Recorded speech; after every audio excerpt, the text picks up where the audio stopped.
नमो नमः छात्राः। अहं डॉक्टर पवन कुमार शर्मा राजकीय कन्या महाविद्यालय झालावाड़तः भवतां सर्वेषां स्वागतं करोमि भास्कृत स्वप्नवासदत्तस्य अस्मिन् पाठे। अधुनावधि अस्माभिः पद्यसङ्ख्या 12 पर्यन्तम् अध्ययनं कृतमस्ति। तदनन्तरं वयं ततः गृहे पठिष्यामः। अभी तक हमने देखा कि ब्रह्मचारी जो है वह आश्रम का वर्णन करता है और उसके बाद आगे का जो है कथानक नाटक में आरंभ होता है।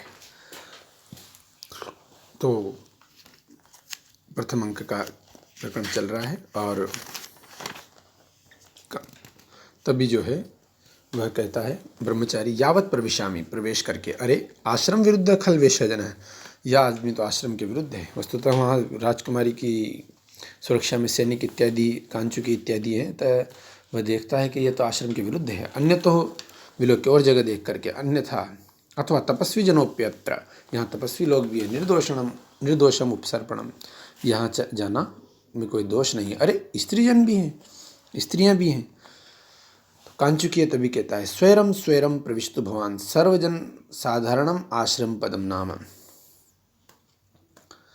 तभी बगैर सोचे, बिना सोचे विचारे चले आइए। सर्वजन साधारणम आश्रम पदम, सभी लोगों के लिए जो है आश्रम पद सुगम होता है, आने के लिए कोई मना नहीं होती, आप आ जाइए। तभी वासुदत्ता जो कहती अरे सभी लोगों के लिए, मतलब कहने का मतलब यहाँ कोई भी निजता नहीं है।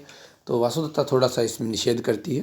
तभी पद्मावती कहती है अम्मो परपुरुष दर्शनम परिहर त्यार्या भवतु सुपरिपालनीय खलु मन्यास है। अरे परपुरुष दर्शन को जो है आर्या नहीं चाहती है, इसलिए मेरी धरोहर की रक्षा होनी चाहिए। मतलब वासुदत्ता को ये चीज़ पसंद नहीं है, तो मतलब ये चीज़ नहीं की जानी चाहिए। कांचुकी कहता है भो पूर्वम प्रविष्टा स्म प्रतिगृह्यताम अतिथि सत्कार है, हम लोग पहले से आए हुए हैं, इसलिए हे ब्रह्मचारी महोदय आप अतिथि सत्कार ग्रहण करें। ब्रह्मचारी कहता है आचमन करके, आचम्य भवतु भवतु निवृत्त परिश्रमोस्मि, मेरा परिश्रम दूर हो गया। योगेंद्रायण पूछता है भो कुतः आगम्यते क्व गंतव्यम क्वाधिष्ठानम आर्यस्य, महोदय आप कहाँ से आ रहे हैं, कहाँ जाना है और क्या आपका शुभ स्थान है, अधिष्ठान है। तो ब्रह्मचारी भो श्रूयताम राजगृहीतोऽस्मि श्रुति विशेषणार्थम वत्स भूमौ लावणकम नाम ग्रामस्तत्रोषितवान अस्मि, मैं राजगृह से हूँ, राजगृह से आ रहा हूँ और श्रुति वेद के विशेष के अध्ययन के लिए वत्सराज का जो प्रदेश है, वत्सराज उज्जैन के जो राज्य में लावणक नामक ग्राम है, मैं वहाँ निवास कर रहा था। वासुदत्ता आत्मगतम मन में, वही लावणक गांव जहाँ पर कि वासुदत्ता के जलने का उपक्रम योगेंद्रायण द्वारा रचा गया था। तो हाँ लावणकम नाम लावणक संकीर्तन पुनर्नवीकृत इव मे संतापः, लावणक नाम से मानो मेरा संताप वापस नया हो गया है। तो योगेंद्रायण अथ परिसमाप्ता विद्या, क्या विद्या समाप्त हो गई? ब्रह्मचारी कहता है न खलु तावत, नहीं अभी नहीं। योगेंद्रायण यद्यनवसिता विद्या किम आगमन प्रयोजनम,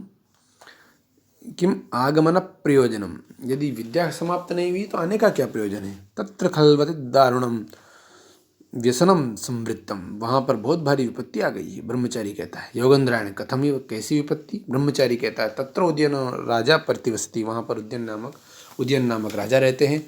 योगेंद्रायण जानकर भी अनजान बनता है, जैसा कि उस समय अभिनय की आवश्यकता है। हाँ श्रूयते तत्र भवान उदयन है किम स है, हाँ महाराज उदयन का नाम सुना है, उन्हें क्या हुआ?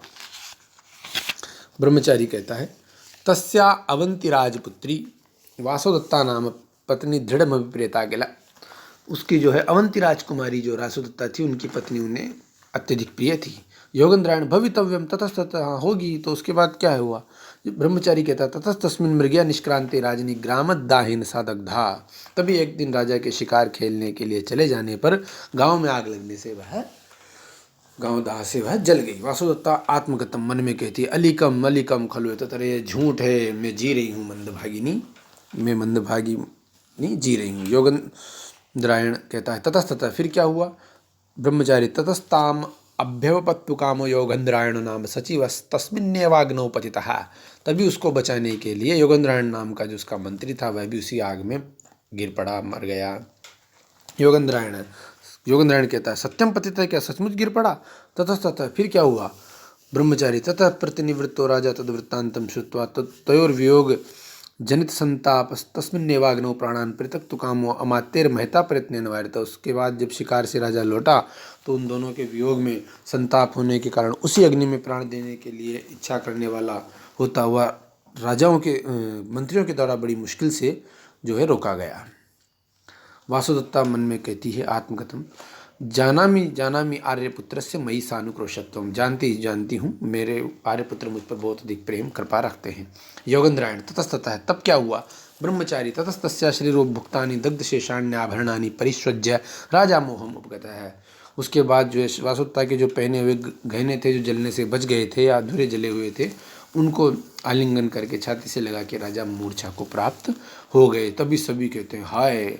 वासुदत्ता के स्वगतम यानी मन में कहती है स काम इदानीम आर्य योगेंद्रायणो भवतु, अब आर्य योगेंद्रायणी की अभिलाषा पूर्ण हो। चेटी कहती है वृत्तिदारी के रोदिति खलु ये मार्या, यह आर्या तो रो रही है। पद्मावती कहती है सानुक्रोशिया सानुक्रोशिया भवितव्य, में निश्चित रूप से दयालु प्रकृति की होंगी। योगेंद्रायण उसी बात का समर्थन करता है।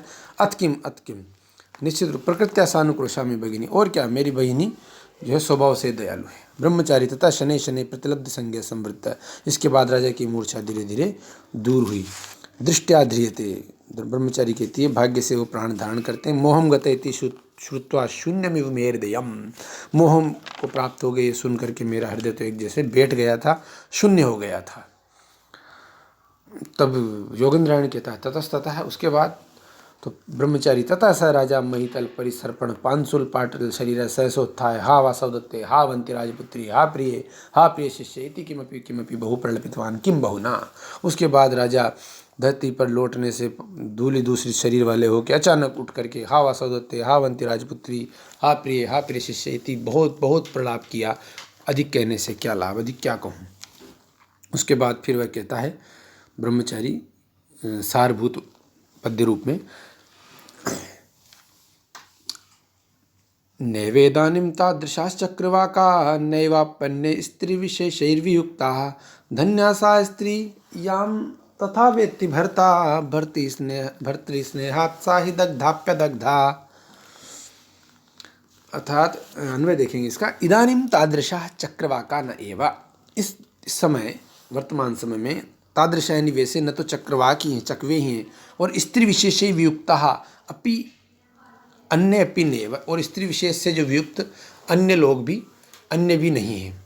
सा स्त्री धन्या या याम भर्ता तथा वेत्ति, जिसको भर्ता वैसा मानता है, क्योंकि भर्तृ स्नेहात दग्धा पिसा दग्धा, अर्थात प्रेम स्वामी के प्रेम के कारण, पति के प्रेम के कारण वस्तुतः वह जलकर भी नहीं जली है। तो इदानीम यानी इदानीं तादृशा चक्रवाका नैव, इदानीम् अस्मिन् समये तादृशा उद्यनसदृशः चक्रवाकाः कोकाः न एव न सन्ति, स्त्रीविशेषै विशिष्टयोषिद्भिः वियुक्ताः विरहिताः वियोगयुक्ताः अन्येऽपि अन्य कोऽपि जनाः न सन्ति। सा स्त्री तादृशी नारी या पत्नी धन्या अभिनंदनीयाः वंदनीया वा यां नारीं तादृशा भर्ता तस्याः पतिः तथा विधम प्रीणाति तथा स्नेहातिशयेन वेत्ति मन्यते वा।